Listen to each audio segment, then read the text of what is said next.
One.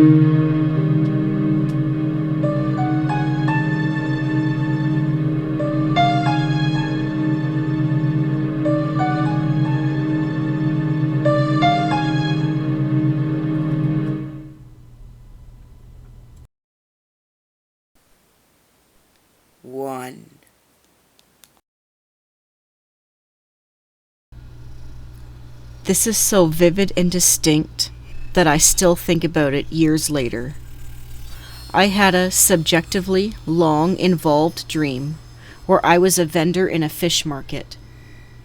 I remember getting up early, dressing, doing a whole morning routine, going to get tea, heading to the docks, buying fish, loading them in a cart, and going to get ice, then haggling for ice, buying some less fresh fish while I was at it, then going to a market to my stall, setting up and selling fish all day. It was so real.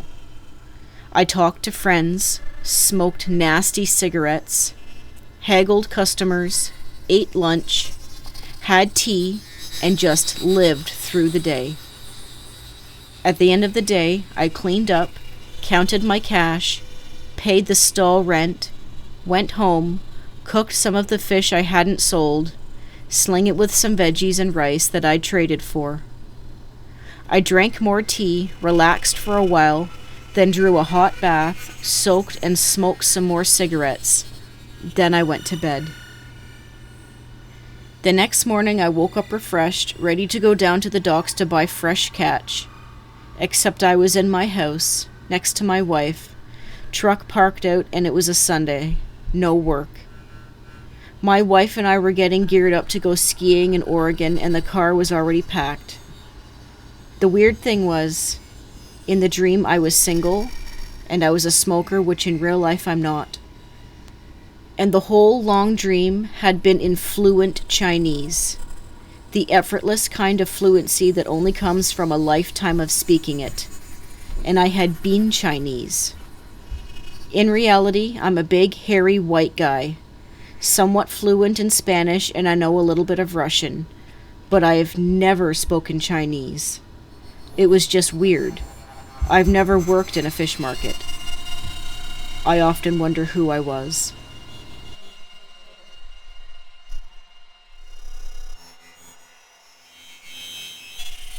Two.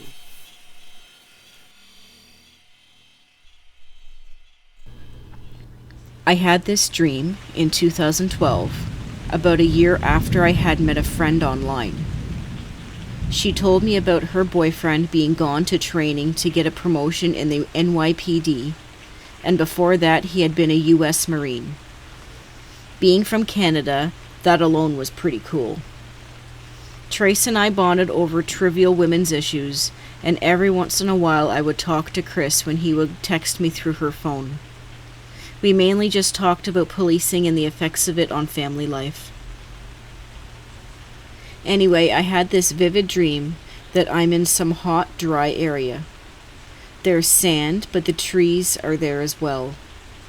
I can see mountains in the distance. I turn and a guy is screaming Chris's last name over and over again.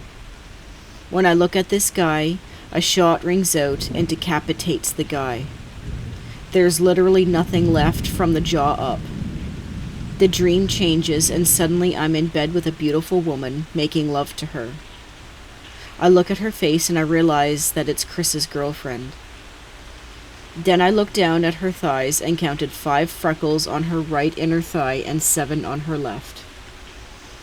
I woke up immediately and texted Chris, giving him every last detail. He texted me back, completely freaked out, demanding to know how I got such intimate details. But the thing is, he hadn't even told anyone about the Marine being decapitated because he didn't want to freak anyone out. And no one else but the 2 of them knew about the freckles. I dreamt I was a 6'6", 230-pound Marine. In real life, I'm a 5'8" female from Canada.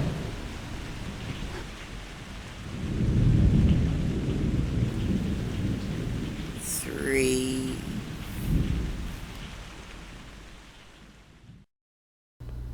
When I was very young, 2 and 3 years old, I used to tell my mom about my experiences in the war in my past life.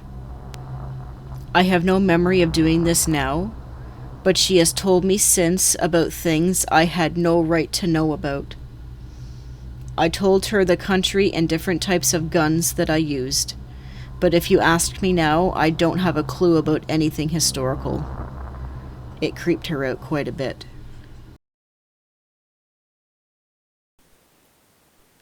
Four.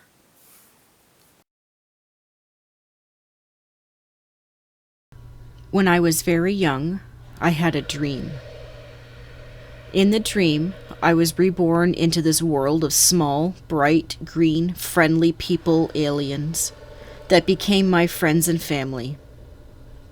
I lived there for what seemed like a whole lifetime. I still remember the bright green ground and bright green people, filled with love and euphoric energy. Towards the end of my dream, which seemed to last for years, I began gathering parts for a machine to transport me away, as if I had to go. As if they wanted to spend so much time with me, I lived there for an eternity with them before I had to wake up. We put the cap on the rocket, and then we all waved goodbye, maybe a dozen of them, my little family. Then the rocket started speeding up very fast, and I woke up. I've never done drugs, but I hear it has the same feeling of living a lifetime with angels in 5 minutes. It was that one intense spiritual connection with some galactic energy that has to be real. Somehow, it has to be real.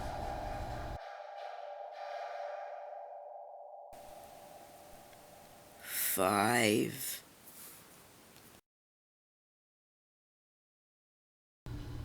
I had this dream maybe 6 months ago, and the memory has stuck with me ever since.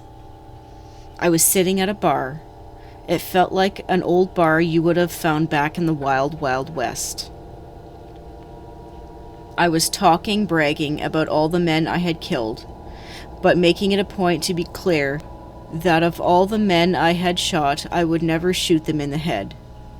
I don't know why I made this so clear, but I did. Then there was a flash of light, and I was on the floor. I had been shot in the head. I didn't hear any bang, nor did I see anyone with a gun, but I knew exactly what had just happened.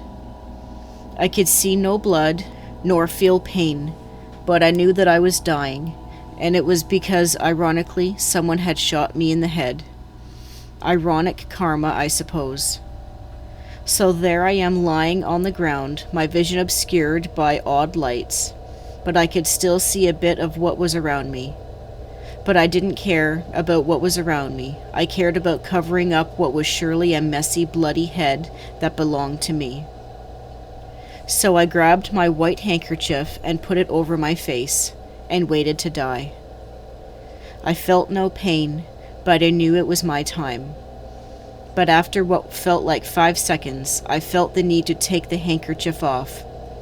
When I did, I saw a woman standing over me, but she was out of place. Like I said earlier, she was sitting in an old western barn.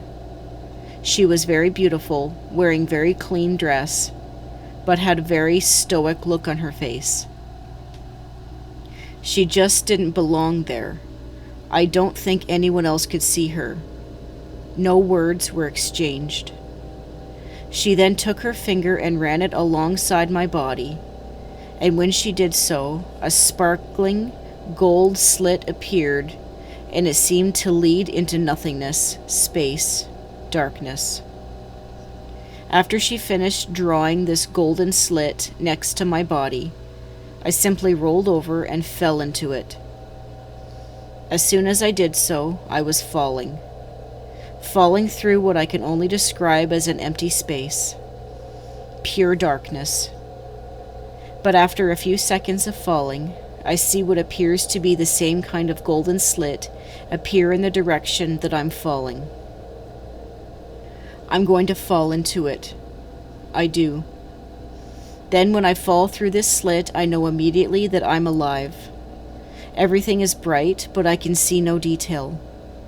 Nonetheless, I know that I'm alive. So I scream out in joy, expecting to hear the roar of a man, but instead I hear the sound of a baby crying. I've just been born. And just like that, I wake up.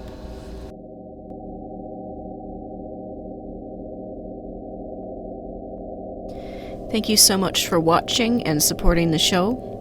If you have a story to share, send us an email, like us on Facebook, share, like, and subscribe.